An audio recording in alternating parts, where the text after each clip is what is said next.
membahas tentang apa itu percaya diri. Nah, menurut tulisan Habib dalam bukunya, mengatasi rasa tidak percaya diri itu pengertiannya adalah rasa percaya diri secara sederhana bisa dikatakan sebagai suatu keyakinan seseorang terhadap segala aspek kelebihan yang dimilikinya. Jadi apa saja yang dimilikinya itu bisa dimaksimalkan. Itu kalau orang tersebut bisa mengatasi rasa tidak percaya.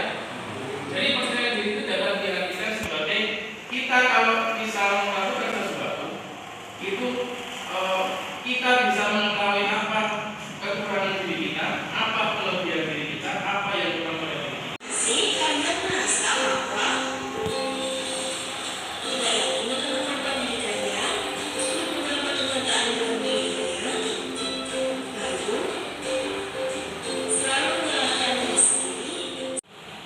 Silakan kalian diskusikan faktor penghambat. Kira-kira ya, faktor penghambat menurut kalian, faktor penghambat kalian dalam percaya diri atau yang membuat kalian tidak percaya diri, itu faktor penghambatnya apa saja? Silakan didiskusikan. Saya beri waktu 10 menit. Setelah itu maju 1 menit. Itu sama dijawab ya, di situ ada pertanyaan. Silakan dijawab sama rombongan ya. Jawab bareng-bareng.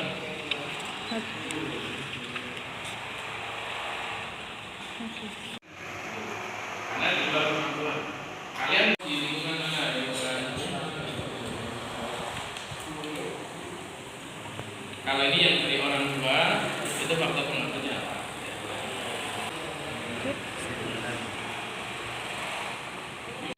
Kelompok 1 mengungkapkan faktor penghambat percaya diri itu yang pertama takut dihujat teman, kurang dukungan, selalu memikirkan hal yang negatif terlebih dahulu, sama takut ditertawakan. Kira-kira dari keempat ini semuanya masuk faktor dari mana?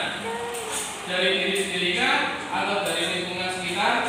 Terima kasih Ustadz Dani, bagaimana perasaan tadi untuk memberikan layanan kepada anak kelas 10 tadi, bagaimana?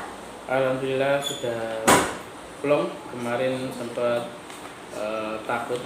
Oh, kemarin sempat karena jam terakhir. Karena jam terakhir. Oh, tapi iya. alhamdulillah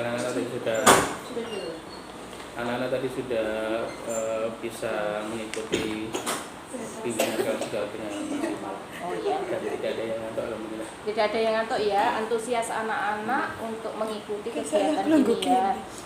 Kira-kira bagaimana pendapat Ustadz Dani dalam atau setelah menyajikan materi layanan kali ini? Pendapat saya antusias ya. Iya. Di samping itu alhamdulillah semua materi yang saya persiapkan tersampaikan. Oke. Kemudian apakah proses pembelajaran sudah sesuai dengan yang direncanakan dalam RPLBK tadi? Ya, sudah sesuai. Sudah sesuai. Dapatkah saudara menceritakan hal yang dirasa memuaskan dalam proses pemberian layanan tadi? Kira-kira apa yang bisa dibikin ibaratnya sudah sesuai atau pas dengan materi layanan tadi apa? Saya kira yang dapat saya rasakan kepuasannya diantaranya adalah antusiasnya anak. Antusias anak. Antusias anak di jam terakhir ini sudah termasuk bagus. Oke. Kemudian bagaimana perkiraan saudara mengenai ketercapaian tujuan dalam layanan tadi? Untuk mengetahui anak-anak tadi dari jawabannya anak-anak, alhamdulillah sudah masuk, ya. Sudah masuk dalam tujuan pembelajaran. Kira-kira ada kesulitan apa yang tadi pemberian tadi itu ya, ada kelompok ya, ada 3 kelompok. Kira-kira apakah dari peserta didik tadi itu ada kendala-kendala atau kesulitan-kesulitan? Tadi ada satu siswa ya, yang jawabannya out of the box, di luar konteks. tapi kemudian diluruskan lagi oleh anaknya sehingga sesuai dengan konteksnya lagi. Itu tadi yang kesulitan peserta didik. Kira-kira untuk Ustadz Dhani sendiri ada kesulitan dalam layanan tersebut? Kalau kesulitan tidak ada, hanya mungkin respon anak-anak karena jam terakhir. Oh iya. Itu yang kadang-kadang menjadi hambatan di saya. Iya. Kalau cara mengatasinya bagaimana? Kalau misalnya ada kendala tadi untuk yang jam terakhir, kira-kira mungkin ada. Biasanya saya yang lebih interaktif dalam menyampaikan materi, jadi supaya anak-anak tidak ngantuk karena di jam-jam krusial, jam-jam terakhir. Ya. Marilah kita identifikasi hal yang telah mantap dalam hal-hal yang perlu peningkatan berdasarkan kegiatan yang baru saja dilakukan dan pengamatan.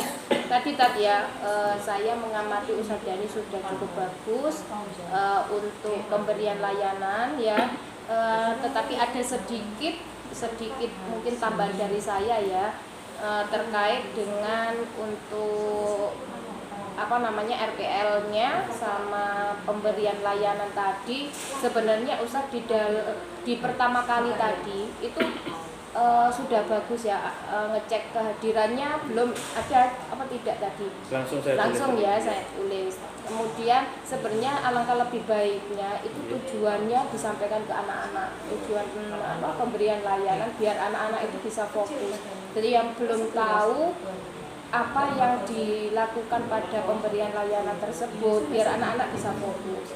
Kemudian di sini ada tujuan umum sama khusus. Kalau umum itu lebih ke umumnya, kalau khusus itu nanti dibahas pada waktu evaluasi hasil.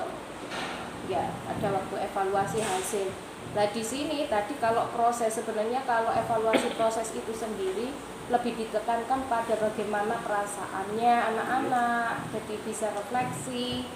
Terus kira-kira apa kesulitannya. Nah, seperti kalau evaluasi hasil dia mengevaluasi tentang tujuan khusus kita.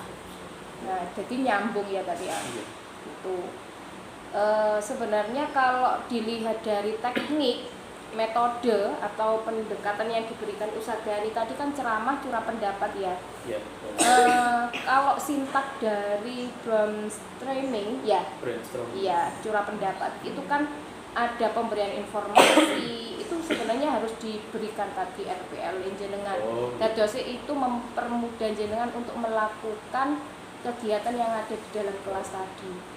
Jadi bisa lengkap seperti itu. Karena di sini pertemuannya adalah 2 kali pertemuan 45 karena di SMA kan memang 45 menit ya tadi ya. Kalau BK kita sendiri kan hanya cuma 1 kali pertemuan.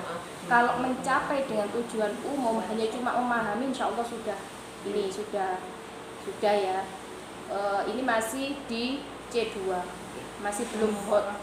Nanti kalau dikatakan hot bisa nanti cara anak-anak diajak untuk mempraktekkan bagaimana cara membangun rasa percaya diri. Itu ya tadi ya. Insya Allah untuk semuanya sudah bagus. Interaksi antara peserta didik satu dengan yang lainnya sudah saya anggap sudah bagus. Terima kasih Ustadz Dhani. Semoga pertemuan kali ini bisa bermanfaat untuk kedepannya. Terima kasih. Assalamualaikum. Waalaikumsalam.